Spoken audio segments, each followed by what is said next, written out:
HTTV in association with Absolute Warehouse Services, joined by Danny Cowley after a 1-1 draw at Wigan. Danny, wasn't a game that will live long in the memory today, probably for the people that were here, but it's a really important point after going behind as well, which is never easy in the Sky Bet Championship. No, I think we will accept the outcome. We weren't pleased with the process, particularly not first half. It's been a tough period, everyone knows that. We've had a lot go against us, and I just felt first half mentally it looked like that, and we had too many feeling sorry for themselves, and we didn't get to our levels physically. We thought we'd seen the first half out, and that would have given us a chance to reorganise at half time, but then we conceded a really poor goal, and then you're up against it. The goal we'll talk about very briefly. Obviously it's an error from Camille Grabara. Fair play to him, I suppose, for reacting well. He had a good rest of the game. These things do happen. I suppose that's when you need your teammates to pick up the slack for you. Of course, he's had very little to do in the game. He made a mistake. He's a young goalkeeper, and young goalkeepers make mistakes. And the reason Liverpool have sent him to us is to work through those mistakes, and he will do, because he's going to be a top goalkeeper. Let's talk about Steve Mounie. Obviously, as people won't know coming into today, Steve's had a bit of illness coming into the game. It did restrict your options in terms of what you could do up front.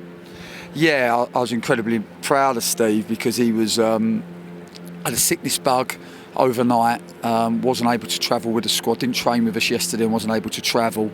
It would have been really easy for him just to stay in his sick bed and feel sorry for himself, but he didn't. He was nowhere near right, but he was still willing to put himself before the team before himself and make himself available. So credit to him, and I actually thought when he came on, he gave us a point of reference. It allowed us to move Carlin to the left and use Carlin in a different way. I think, it's not easy for Carlin to use him up there as a 9 on his own.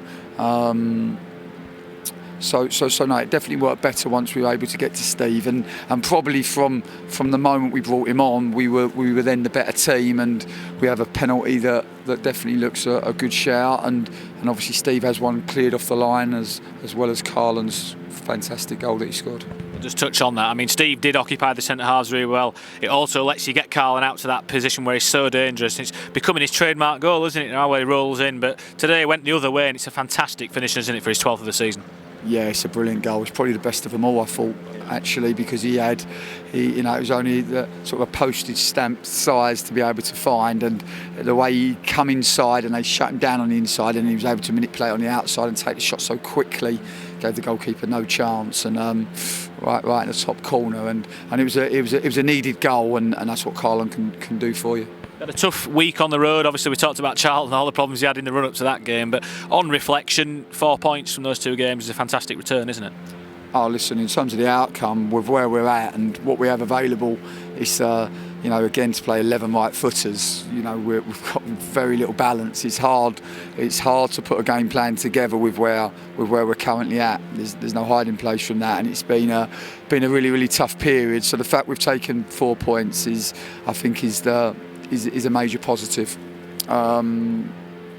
We want to be better than this. It's so frustrating at the moment. It feels like you're managing with your hands tied behind your back. But these are the circumstances, and we've got to stay really resilient, really determined, and work through it. I've got to say, any championship team that's missing the amount of players we've had, if you're missing 8 players from your squad, it's going to look different, isn't it? Whether you're Huddersfield Town, whether you're anyone in the league, it's unusual to have so many injuries. Of course, it's a really difficult moment, and I think for us, we've really struggled with a 3rd game in a week. Physically as a group, we're not quite ready to cope with that. That's even when we've got our bodies and we can move it around and rotate. So for this group, pretty much all to play all 3 games, which 9 of them did, I believe, is credit to them. We have to try to keep working on the physical condition of the group. As anyone who knows, it's hard to do that mid-season when the games are coming thick and fast, but we have to keep trying to improve the physical condition of the group so that we can cope with these games, because we know what the league is, we know the demands of it, we know we have to be able to play 3 games in a week. It would help if we could get 4, 5, 6 or 7 back from the treatment room and back available, because then you can start mixing it up as well. You welcomed Trevor Chalobah and Danny Simpson back to start today's game, which I'm sure you were pleased about. How much do you welcome a slight respite for this festive period? You've got a full week ahead of the next game now at Nottingham Forest. I'm sure that'll be welcome. It's just the time we need. We just need the time to try to get some of our important players back on the grass and back available to us. So yeah, we're happy that we've got. I love football. I'm never happy when football's not on, but I'm happy this week that we haven't got a midweek game and we can now turn our focus to a home game in front of our supporters against Nottingham Forest. It's the final word on the supporters. Nearly 2,000 here at the DW today. We saw Jaden Brown, Lewis O'Brien. We've just seen Fraser Campbell in the away and Ryan Schofield as well. So some familiar faces among them, but to the whole, they were great again for you today, weren't they? And at the end, I thought they showed a real understanding of all the things you've had to cope with this week and how big a point that was. No, exactly. It's great that the boys were here to support the team, and that says a lot. I think it says a lot about the togetherness that we're trying and the unity that we're trying to create. It's great that they down to earth and they could have sat up in the director's box and ate prawn sandwiches, but they're down to earth enough to want to go and spend it with our supporters. And I thought them four and the other 2,000 were really, really good. And I've said before, we just want to get to a place where we can actually give them teams and performances consistently that they deserve. Danny, thanks for joining us. Pleasure.